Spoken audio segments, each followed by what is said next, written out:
రాష్ట్రపతి భవనంలో ఉద్యానోత్సవ్ 2026కు సంబంధించి ఇక్కడ కేంద్ర ప్రభుత్వం అగ్రికల్చర్ డిపార్ట్మెంటు వాళ్ళు ఏర్పాటు చేస్తున్న ఇక్కడ ఏదైతే ఉద్యానోత్సవం ఉందో ఇక్కడ దాదాపు నేషనల్ అంటే జాతీయము రాష్ట్రానికి సంబంధించి అగ్రికల్చర్ ఉత్పత్తులు కావచ్చు, పంటలు కావచ్చు, ఏ విధంగా పంటేయాలి, అదేవిధంగా రైతులు పండించిన ధాన్యాలు కావచ్చు, విత్తనాలు కావచ్చు ఇక్కడ అమ్మడం జరుగుతుంది. ముఖ్యంగా ఎరువులు ఏదైతే ఉంటుందో న్యాచురల్గా పండే పంటలు ఇక్కడ పెంచడం కోసము ఇక్కడ ఉద్యానోత్సవం కూడా ఏర్పాటు చేశారు. చాలామంది ఇక్కడ విజిటర్స్ ఎవరు వస్తారో ఇక్కడ రాష్ట్రం నుంచి కావచ్చు, దేశ నలుమూల నుంచి కావచ్చు, ఒక 100కు పైగా స్టాల్స్ కూడా ఇక్కడ ఏర్పాటు చేయడం జరిగింది. ముఖ్యంగా ఇక్కడ ఉత్పత్తులు కావచ్చు, రైతుల యొక్క ఉత్పత్తులు కావచ్చు, ప్రొడక్ట్స్ కావచ్చు, ఇట్లాంటివన్నీ కూడా ఇక్కడ ఏర్పాటు చేయడం జరిగింది. ముఖ్యంగా ఇక్కడ చిల్డ్రన్స్ కోసం అవగాహన కోసం కావచ్చు, అర్బన్ ఫార్మింగ్, టెర్రస్ గార్డెనింగ్, ఇంకా ఏ విధంగా పంటలు పెంచుకోవాలి, అర్బన్ ఫార్మింగ్లో మన ఇంట్లో ఏ విధంగా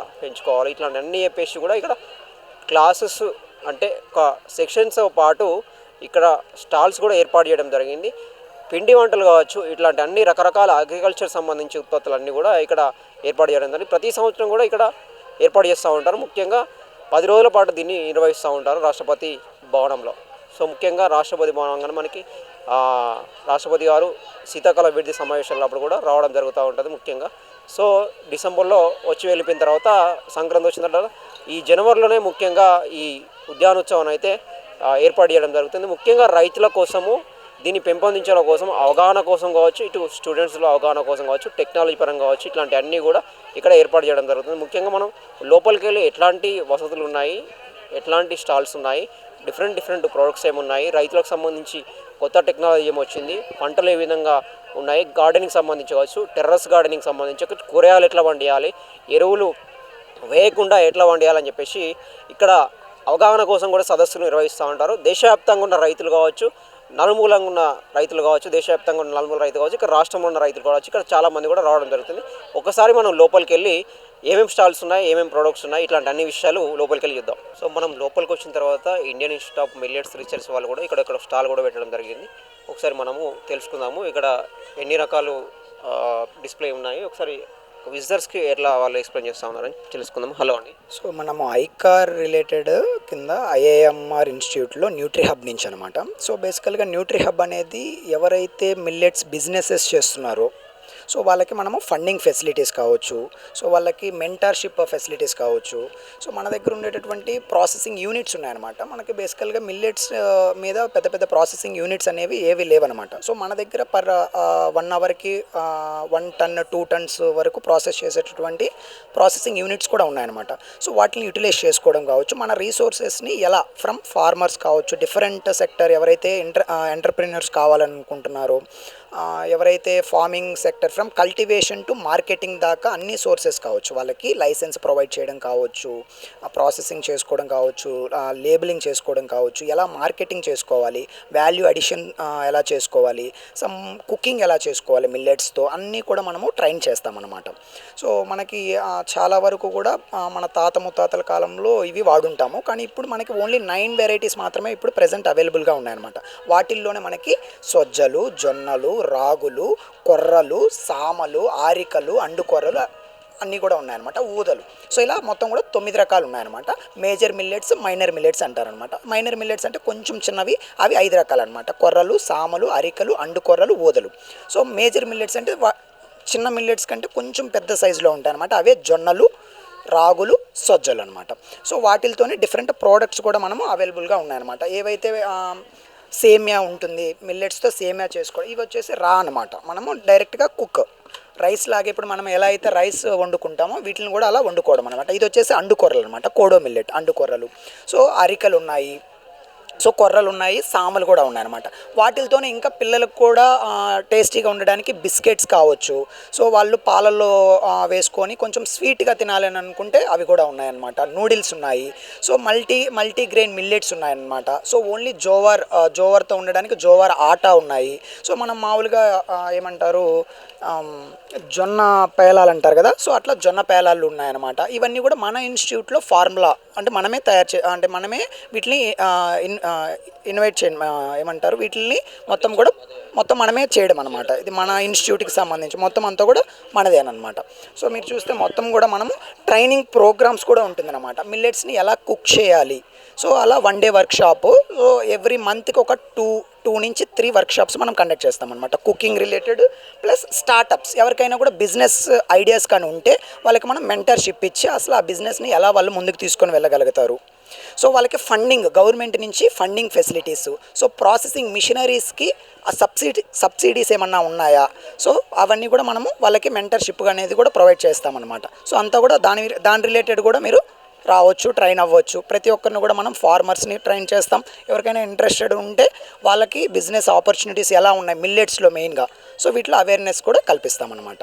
సో అలా జరుగుతుంది. ఈ ఐఎంఆర్ మెయిన్గా అంటే రైతుల దగ్గర నుంచి వస్తే నేర్చుకోవడానికి వస్తే కూడా నేర్పిస్తారు, ప్లస్ స్టార్ట్అప్ కావాలంటే కూడా దానికి సంబంధించిన సపోర్ట్ కూడా ఇస్తారు. సో డిఫరెంట్ సెక్టర్ పీపుల్స్కి అనమాట.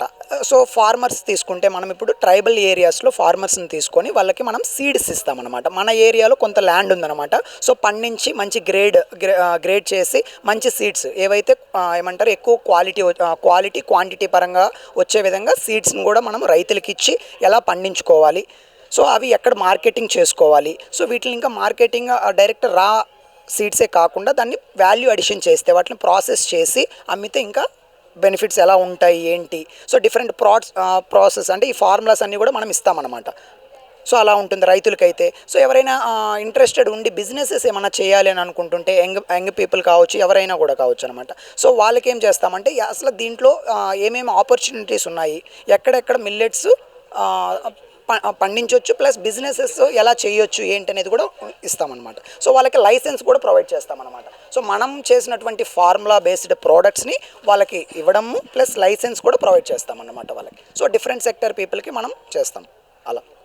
సంబంధించి ఫీజు ఏమైనా ఎట్లుంటుంది ఇప్పుడు ఇది చూసామనంటే పర్ కుకింగ్ విత్ మిల్లెట్స్ ఇది వచ్చేసి 1 డే వర్క్షాప్ అనమాట. ఇది 2000 ఉంటుందన్నమాట. వచ్చి మొత్తం బేసిక్ స్టార్టింగ్ నుంచి మొత్తం అక్కడ మన ఇన్స్టిట్యూట్లో ఉండే అన్ని ప్రాసెసింగ్ యూనిట్ తిరగచ్చు. సో డిఫరెంట్ ప్రోడక్ట్స్ చేసేటటువంటి మిషనరీస్ని చూడొచ్చు, ఎలా తయారు చేయాలి ఏంటి, సో అక్కడ మన ల్యాండ్ని విజిట్ చేయొచ్చు, సో మార్కెటింగ్ ఎలా చేస్తారు ఏంటి అన్నీ కూడా ఉంటుందన్నమాట. సో అన్నీ కూడా 1 డేలో మొత్తం కూడా వాళ్ళకి నేర్పించడం ఉంటుందన్నమాట. సో అలా ఒక 1 డే 3 డే వర్క్షాప్స్ ఉంటాయన్నమాట. సో దానికి రావచ్చు మీరు. సో సమ్ మినిమం ఛార్జ్ అనేది ఉంటుందన్నమాట దీనికి. సో మీరు మన న్యూట్రీ హబ్ వెబ్సైట్ ద్వారా మీరు కాంటాక్ట్ అవ్వచ్చు అనమాట. రాజేందర్ మిల్లెట్స్ వచ్చేసరికి మేజరు చిన్నవి కూడా కావాలంటే కస్టమర్లు అక్కడికి వచ్చి తీసుకోవచ్చా, విత్తనాలు కానీ ఇవి రైస్ కానీ? సో అవును, ప్రోడక్ట్స్ ఉంటాయి, మనకి రా సీడ్స్ ఉంటాయి అనమాట. రైతులైతే సీడ్స్ తీసుకొని వెళ్తారు. సో ఎవరైతే ఫ్యామిలీస్ ఉంటారో న్యూట్రిషన్ వాల్యూ ఉండేటటువంటి డిఫరెంట్ ప్రాసెస్డ్ ప్రోడక్ట్స్ కూడా తీసుకొని వెళ్ళొచ్చు అనమాట. సో మనం ఏంటంటే కొన్ని స్టార్టప్స్తో ఇంక్యుబేట్ అయ్యి ఉంటాం అనమాట. సో ఇప్పుడు ఏమంటారంటే స్టార్టప్స్ వచ్చేసేసి మన ప్రాసెసింగ్ మిషనరీస్ని వాడుకొని సో వాళ్ళు అక్కడే డిఫరెంట్ ప్రోడక్ట్స్ కేక్స్ కావచ్చు, బిస్కెట్స్ కావచ్చు, అవన్నీ కూడా వాళ్ళు కూడా అక్కడ తయారు చేసుకోవచ్చు. మన మిషనరీస్ని అంటే గవర్నమెంట్ రిలేటెడ్ యూస్ చేసుకొని వాళ్ళు చేసుకోవచ్చు అనమాట. సో బయట ఎక్కడైనా కూడా వాళ్ళ కాడి నుంచి మిగతా పీపుల్ తీసుకోవచ్చు అనమాట. అంటే ఎవ్రీ ఏరియాలో మన సెంటర్ లేదు. ప్రజెంట్ రాజేందర్ నగర్లో మన ఇన్స్టిట్యూట్ దగ్గర ఒక స్టాల్ అనేది ఉందన్నమాట. ఈ ట్రైల్ అనే కంపెనీ ఉంటుందన్నమాట మనది. సో ఓన్ కంపెనీ అనమాట. ఐఏఎంఆర్ రిలేటెడ్ న్యూట్రీ హబ్ది ఓన్ కంపెనీకి సంబంధించి మనది ఉందన్నమాట. సో ఓన్లీ ఆ ఒక్క సెంటర్ మాత్రమే మన ఇన్స్టిట్యూట్ దగ్గర మాత్రమే ఉంది అది. సో మిగతా అన్నీ కూడా స్టార్టప్స్ ఎవరైతే మన దగ్గరలో మనతో ఇంక్యుబేట్ అయ్యి ఉంటారో ఆ స్టార్టప్స్ నుంచి కొనుక్కోవడమే అనమాట. సో డిఫరెంట్ లొకేషన్లో ఉన్నాయన్నమాట మన స్టార్టప్స్. సో అట్లా ఇట్లాంటిది ఓన్లీ హైదరాబాద్లో ఉందా, రీజియన్గా ఏమైనా ఉందా, డిస్ట్రిక్ట్ వైజ్? మనది ప్రెజెంట్ ట్రైనింగ్ సెంటర్ మెయిన్ వచ్చేసి రాజేందర్ నగర్ ఐఏఎంఆర్ ఐకార్ కింద ఐఏఎంఆర్ న్యూట్రీ హబ్ అనమాట. సో ప్రెజెంట్ మెయిన్ ట్రైనింగ్స్ అన్నీ అయ్యేది కూడా అక్కడేనమాట. సో ఇంకా ఇది చిన్న బ్రాంచెస్గా ఇంకా లేదు ప్రెజెంట్. సో రాబోయే రోజుల్లో వస్తాయి. నార్మల్గా మిల్లెట్స్ షాప్ కూడా పెరిగాయి కదా నార్మల్గా జనరల్ మార్కెట్లో, వాళ్ళు వచ్చి హోల్సేల్ కూడా కొనుక్కోపోతారా? సో మన కాడి నుంచి స్టార్టప్స్ తీసుకొని వెళ్తారనమాట. వాళ్ళ కింద నుంచి వెళ్తుంటాయి అనమాట జస్ట్. సో రా సీడ్ కూడా మేము ప్రాసెస్ చేసిన సీడ్స్ కూడా తీసుకొని వెళ్ళేసి వాళ్ళ కంపెనీతో కూడా చేసుకోవచ్చు అనమాట మనం. సో ఇప్పుడు కొర్రలు ప్రాసెస్ చేసి ఉంటారు. సో మనకి ఇంత క్వింటాల్ కావాలి, మాకు ఇంత క్వింటాల్ కావాలి, ఇన్ని టన్నులు కావాలి అని అంటే వాళ్ళు కానీ మనకి ఆర్డర్ చేస్తే మంచిగా మనమే ప్రాసెస్ చేసి వాళ్ళకి ఇస్తామన్నమాట. తీసుకొని వెళ్ళేసేసి వాళ్ళ బ్రాండ్ వేసుకొని నీట్గా కూడా వాళ్ళే మార్కెటింగ్ చేసుకోవచ్చు అనమాట. అలా కూడా ఉంటుంది. అన్ని ఫెసిలిటీస్ వాళ్ళ బ్రాండింగ్ కూడా తీసుకొని వాళ్ళు వేసుకోవచ్చు అనమాట. అంటే మొత్తము ఏం తెలియని వాళ్ళకు కూడా అన్ని నేర్పించి సపోర్ట్ ఇచ్చేసి మార్కెటింగ్ కానీ అన్ని సపోర్ట్ చేసి అవును, వెళ్ళే విధంగా ఫ్రమ్ స్టార్టింగ్ కల్టివేషన్ నుంచి సీడ్స్ ఇచ్చే కాడి నుంచి లాస్ట్ బ్రాండింగ్ స్టార్టప్ అసలు ఎలా కంపెనీ పెట్టుకోవాలి, ఎలా బ్రాండింగ్ చేసుకోవాలి, మొత్తం అంతా కూడా డీటెయిల్గా ఉంటుందన్నమాట. మొత్తం మెంటర్షిప్ అనేది కూడా ప్రొవైడ్ చేస్తాం వాళ్ళకి. ఇప్పుడు ఇక్కడ పెట్టారు కదా ఉద్యానోత్సవంలో ఈ ప్రోడక్ట్స్ కానీ రైస్ కానీ ఎట్లా ఉంటుంది అంటే నార్మల్గా రేటు బయట మార్కెట్ అంటే ఇక్కడ తక్కువ ఉంటుంది తీసుకోవచ్చు ఇట్లా సో ఇప్పుడు ప్రెసెంట్ మనం వచ్చేసి ఓన్లీ డెమాన్స్ట్రేషన్ పర్పసే అనమాట, మనం సేల్స్ కాదు. సో ఇప్పుడు ఇక్కడికి చిన్నపిల్లల నుంచి చిన్న ఏజ్ నుంచి పెద్ద ఏజ్ వాళ్ళ వరకు కూడా మొత్తం అందరూ కూడా వస్తూ ఉంటారు అనమాట. సో ఒక అవేర్నెస్ క్రియేట్ చేయడం, సో ఈ మిల్లెట్స్ తింటే ఎలా వాళ్ళకి హెల్త్ ఇష్యూస్ కొంచెం నార్మల్గా ఉండడం కావచ్చు, ఈ న్యూట్రిషన్ వాల్యూ కలిగినటువంటి మిల్లెట్స్ని తింటే ఎలాంటి ప్రాఫిట్స్ వాళ్ళు గెయిన్ చేస్తారు హెల్త్ ఇష్యూస్ మీద. సో ఒక అవేర్నెస్ క్రియేట్ చేయడం కోసం జస్ట్ డెమాన్స్ట్రేషన్ మాత్రమే అనమాట. కావాలంటే ఇవ్వరు అన్నట్టు సేల్ సో మనం వచ్చేసేసి ఇవి కావాలి అని అనుకుంటే మన రాజేంద్ర నగర్లో మన స్టాల్ దగ్గరికి వచ్చి తీసుకోవడం జరుగుతుంది. ఇక్కడ ప్రెజెంట్ అయితే మనము లేదనమాట. స్టాల్ ఒక రాజేంద్ర నగర్లో ఉందా, ఇంకా వేరే బ్రాంచ్లు ఉన్నాయా? సో ఈ ట్రైల్ కంపెనీకి సంబంధించి కావాలి అని అంటే ఓన్లీ మీరు రాజేంద్ర నగర్ రావాల్సిందే అనమాట. సో మిగతా ఏమైనా స్టార్టప్స్ ద్వారా మీరు వెళ్ళాలంటే డిఫరెంట్ లొకేషన్స్లో మన పరిధిలో ఉండేటటువంటి స్టార్టప్స్ లొకేషన్స్ ఉంటాయన్నమాట. అవి కూడా మీరు మన వెబ్సైట్లో ఉంటాయి, ఏ స్టార్టప్స్ మనతో ఇంక్యుబేట్ అయ్యి ఉన్నాయి, సో ఆ స్టార్టప్స్ ఎక్కడెక్కడ ఏ రీజియన్లో ఉన్నాయి అనేది ఉంటుందన్నమాట. సో అక్కడి నుంచి మీరు తీసుకోవచ్చు, ప్రాబ్లం ఏం లేదు.